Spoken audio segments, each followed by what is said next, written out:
guys, and welcome again to another edition of Learning with Rich. Hi, my name is Richard, and for today's topic, I'm going to teach you how to configure the global settings for your Revit. Okay, so you can specify these things anytime that Revit is open, before or after opening a Revit file. So we'll begin by exploring our options here. Okay, I know some of you is not even taking a look at the options, but during my training, I always tell to my class, to my students, to explore the options before they start their Revit. So that is what we are going to do right now. Okay, just remember, make sure you like this video and subscribe to my channel. Alright, so you will get notified every time I create the video. Alright, so let me just go ahead and select the options. Again, it can be found it here from the application button. So you can see here the options. So I'm going to go ahead and select the options. Alright, so the first one is general. Okay, so this is our general tab. So from the general tab, you can set here the notifications, the username, and parameters for journal file cleanup. Okay, so notification, how often the software reminds you to save your recent changes to your open file. So you can specify from here. In my case, since I always save my project, I don't need to be notified, because if you, let's say you select 15 minutes, you will get a notification dialog box every 15 minutes, just telling you to save the project. Okay, so if you don't want to be reminded, or you're not type of that person that needs to be reminded, so you can just set this one to no reminders at all.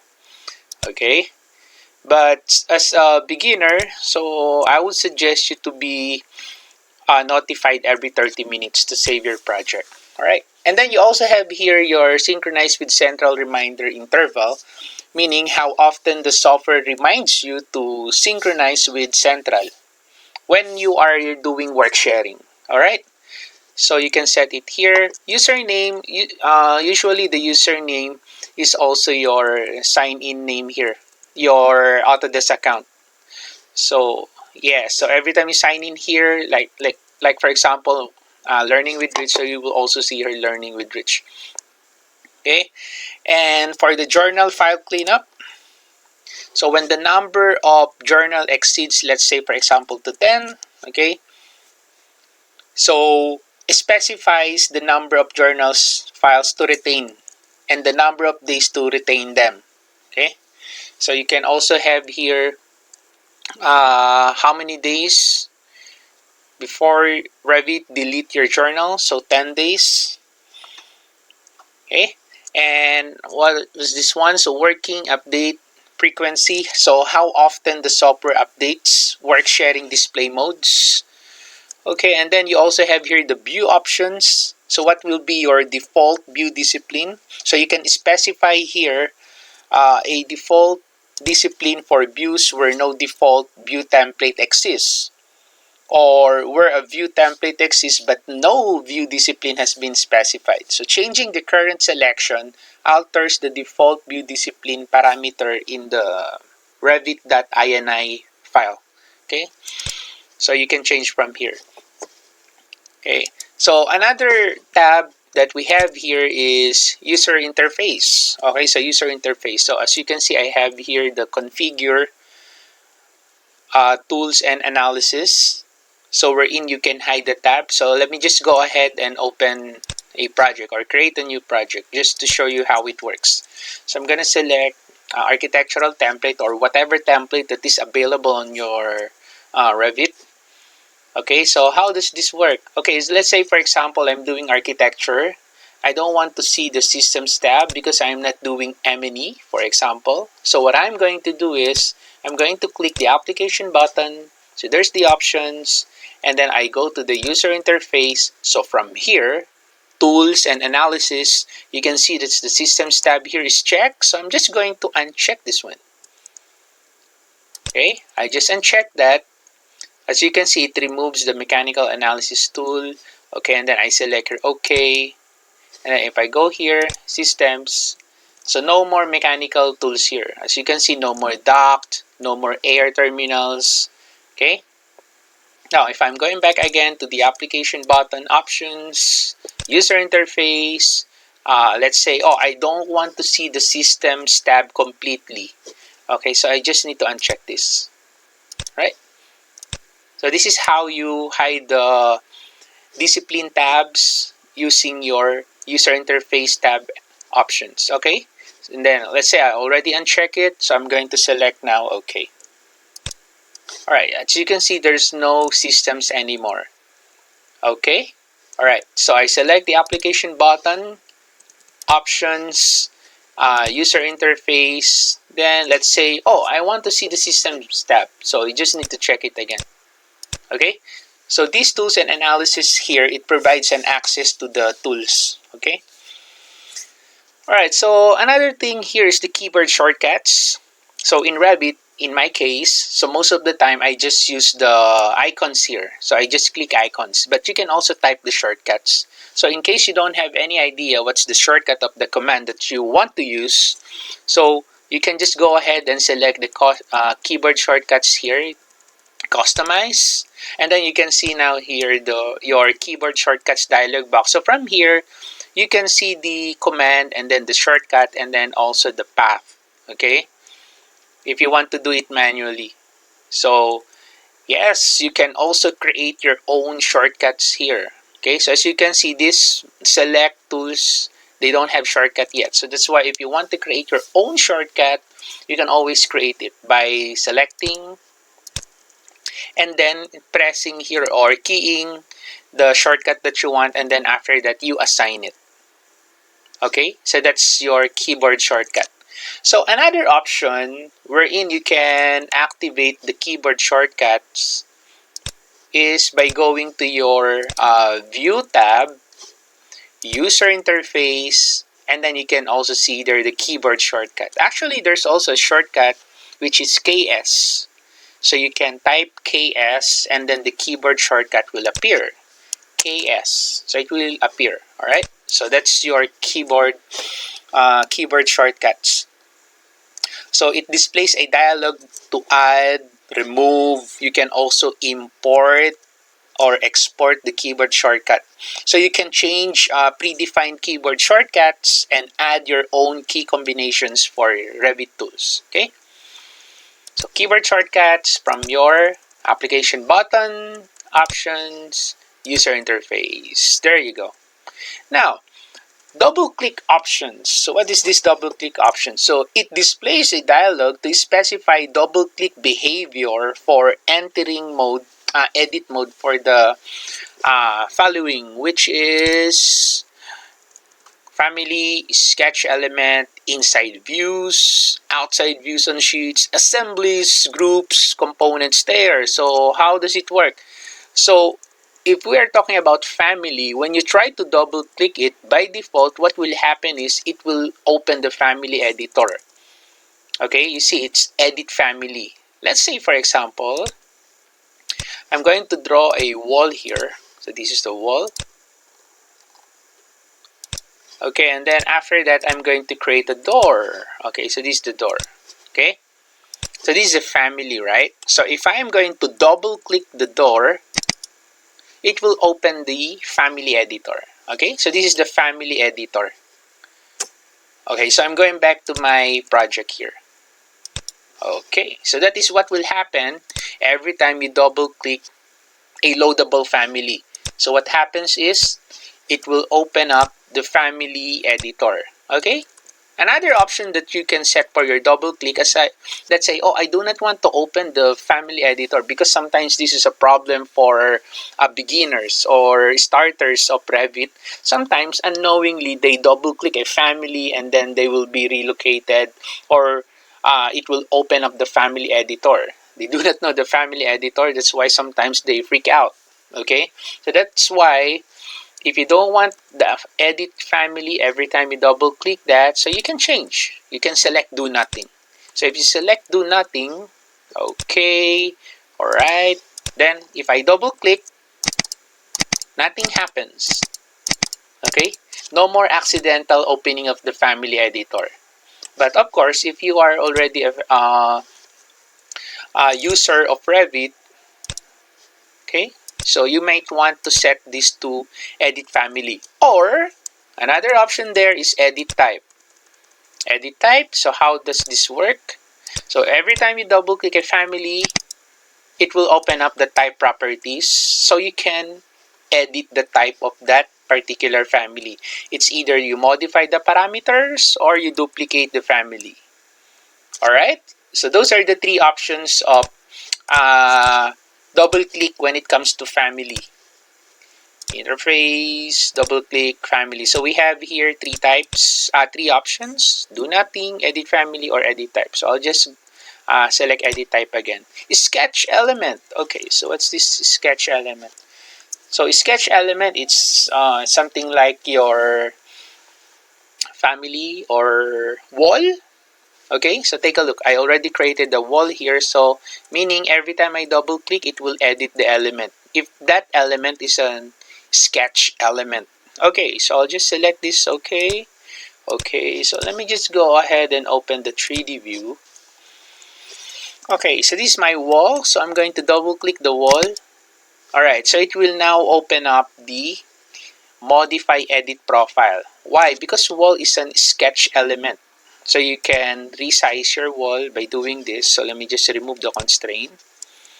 Okay, you can move it up, remove constraint. Okay, because wall is an example of example of sketched element. So every time you double click a wall, it will open your sketch editor.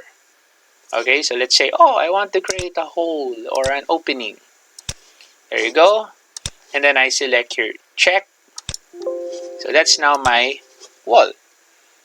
Okay, so whenever you double click a sketch element, it will open up the modify edit profile dialog box, or it will open up your sketch element dialog box, something like that. Okay, so I'll just cancel this one.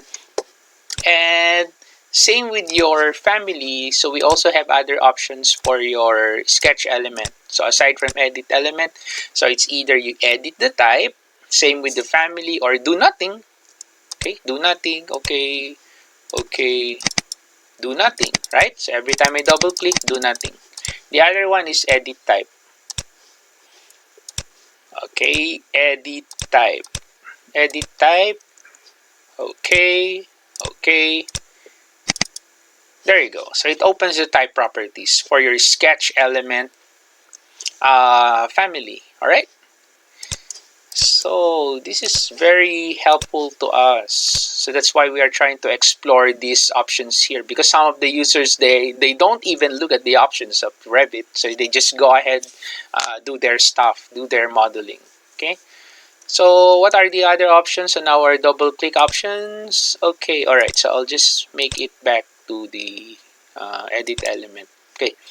Okay, inside views, schedules on sheets. So what will happen if you open up a views on the sheets? So by default, it will activate the view. Okay, so how does it work? So I just cancel this one, cancel. So I'll create a sheet here, right click, I just create a new sheet. I just use the default title block. Okay, and then I'm gonna insert this view, the level 1 inside. Okay, so this is now my view. All right, so what will happen is if you double click the viewport, all right, so you will be going inside the viewport itself. Okay, so you'll be able to modify. So no need for you to go to level 1 and modify the drawing. So in the sheet view, if you try to double click the viewport, it will activate the viewport. Okay, if you double click outside, it will deactivate the viewport. So as you can see, it's now deactivated. So if you double click, so the viewport will be activated. If you double click outside, it will be deactivated. Another way, by the way, to activate your viewport is by selecting the viewport, you click that, and then there's an option here, activate view. Okay, so it will activate the view. So you will be able to modify the view that is inserted inside the sheet. Okay, to deactivate, you just right click and deactivate view. Alright? Or you just double click outside. Another way to activate, you click, right click, so there's an option activate view. So you have multiple options to activate the viewport, but aside from that, the easiest way is to just simply double click the viewport. It will activate the viewport. Double click outside, it will deactivate the viewport. So that's the option that we have here on our user interface. Double click option for the inside views, schedules on sheets. So same with sheets. So if you want to activate the sheet, you just double click the viewport. So okay, so we have two options here. Do nothing and then activate view. What's this? Outside views. Okay, so I already shown this to you, right? If you click outside the viewport, it will deactivate the view. Okay, let's say you double click the inside, it will activate. If you double click outside, it will deactivate. Okay, assemblies. I don't have assemblies in this project. I also don't have groups and components, but this is what will happen every time you double click your assembly, groups, and components there. So by default, it will edit the element. So at least you know already what will happen. So you have three options for assemblies. Do nothing, edit type, and edit elements. Same with your groups. Three options also. And for your component stairs, we have two options only for the component stairs. At least you have an idea how the double click action works in your project. Okay, so you can control it here. Okay, so next, so I'll just okay this one. Next is what? Tooltip assistance. So this is very helpful to me, especially when I just started using Revit. Tooltip assistance. So how does it work?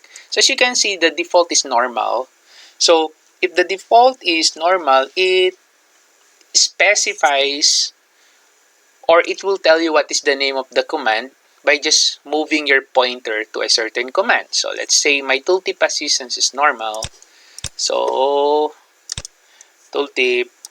Okay, let me just go to the level 1. Alright, so you see, as I hover my pointer, it will tell me what is that. So that is your tooltip assistance. It will tell you what is the command, what is the shortcut, and some description of the model, or some of the descriptions of the command. Sorry. Okay, so you just move your pointer, you hover, it will tell you what is that. Okay, so what are the other options? Some of the users find it annoying every time they move their pointer to a certain command. They find it annoying. They don't want the tooltip, so that's why they just put there none.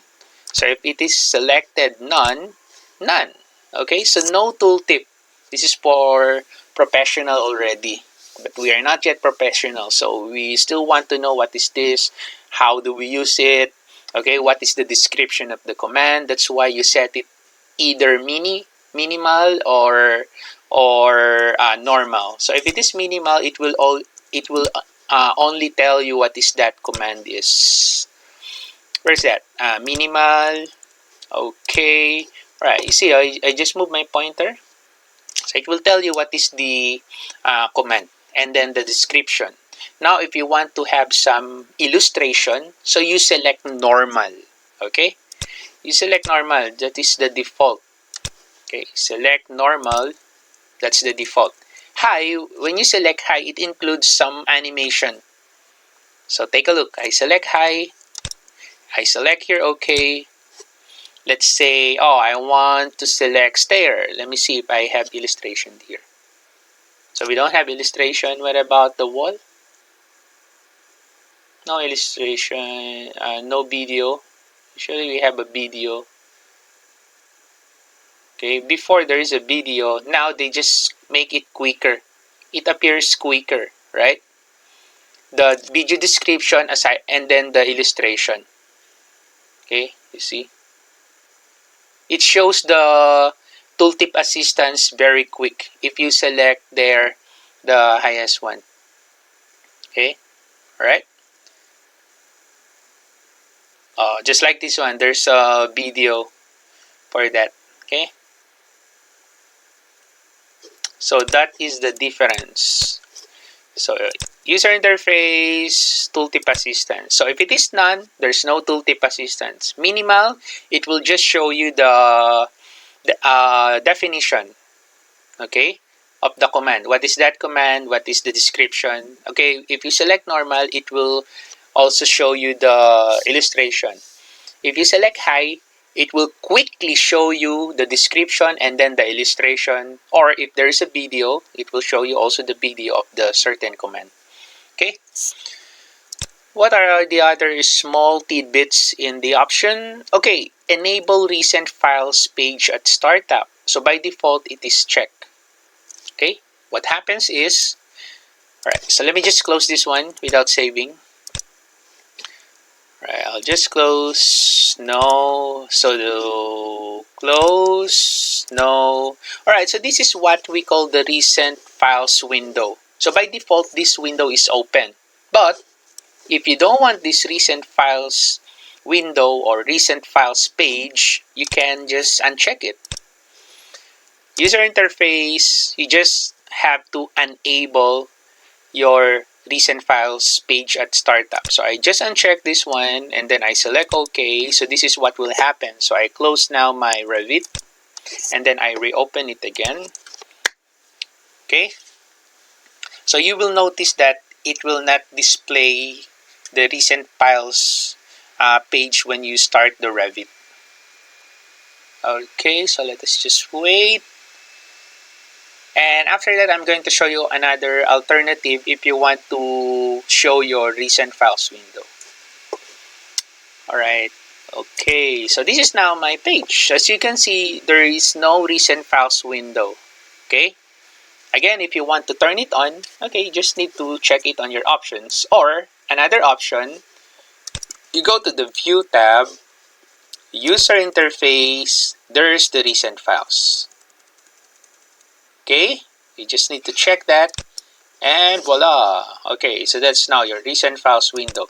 So if I close the Revit, it will show the recent files window when I open again the Revit. Okay, so small things, but it matters, right? Because sometimes, hey, where's my recent files window? It's missing. Okay, so it's because you uncheck it.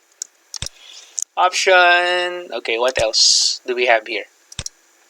Tab switching behavior. So after clearing a selection or after exiting a command, okay, so project environment by default is it returns to previous tab.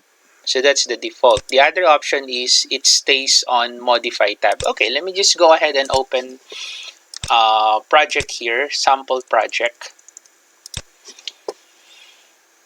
Okay, so just please bear with me because this actually will help you. This is small tidbits in Revit options. So open up this sample project.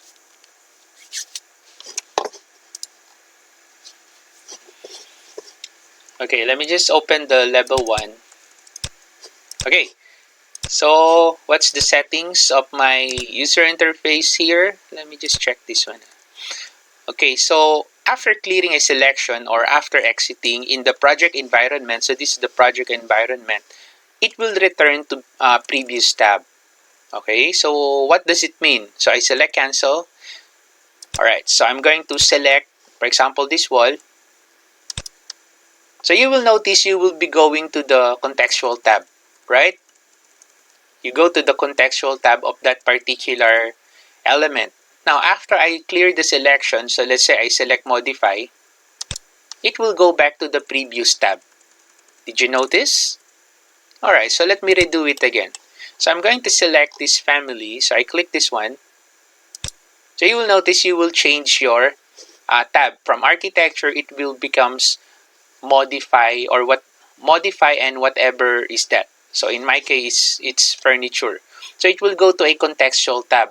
Now, after I escape to deselect this, so you will notice it will go back to the original tab or recent tab. Okay? Or previous tab, I mean. Now, if I change this, options, user interface, where's that? This one.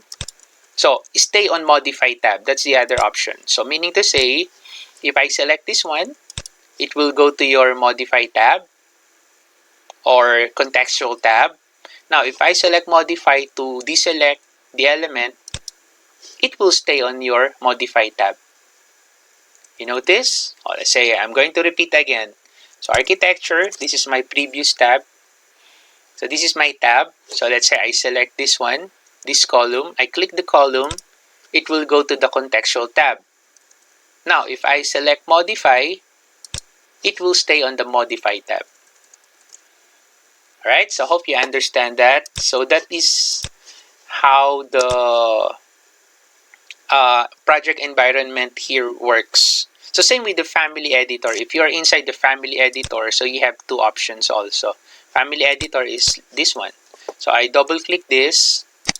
So it will go to the family editor. So we know that already because that is the settings of my family. Okay. Now, if I'm going to select this and then I select modify, it will stay to the modify tab because that is the setting. User interface, you see it stay on modify tab or return to the previous tab. Okay, so meaning to say if I'm here at the insert tab and then I select an element, it will go to the contextual tab. But if I select here modify to deselect the element, it will go back to the previous tab. Okay, so hopefully you understand that. What other useful thing that I need to tell you? Display on contextual tab on selection. So this is what happens whenever you select an object. It shows a contextual tab, the color green tab. Okay, it's checked by default. That's why every time I select, it shows the color green tab. So that is the contextual tab. Now, if you don't want that, then you use the other option. So user interface, you uncheck this. Okay, so let's say I'm in the insert tab. So you see, if I click this element, you will notice I'm still at the insert tab. Although there is the contextual tab that I can pick, but you will notice when I select, it will just stay on that particular tab. It will not go to the contextual tab. Okay, let me just go ahead and change that one to check. Alright. So this one, visual experience, so I just put it as a light theme. Dark, it's like this. See, it becomes dark. Light. Okay. Use hardware graphics acceleration so if available. So you can just check that if you want. Alright. So that's it for these two tabs that we have here, general and user interface. So I'm going to create another video to explain some of the options here also. Okay, but that's it for this first video, first part. The general and the user interface tab of the options. So hopefully you learned something from this video. Again, don't forget to like the video and subscribe to my channel so that you will be notified every time I create a video. And if you have any comments or suggestions or questions, you can put it on the comment section below and I'll get back to you as soon as I can. Alright? So once again, thank you for watching. Have a nice day.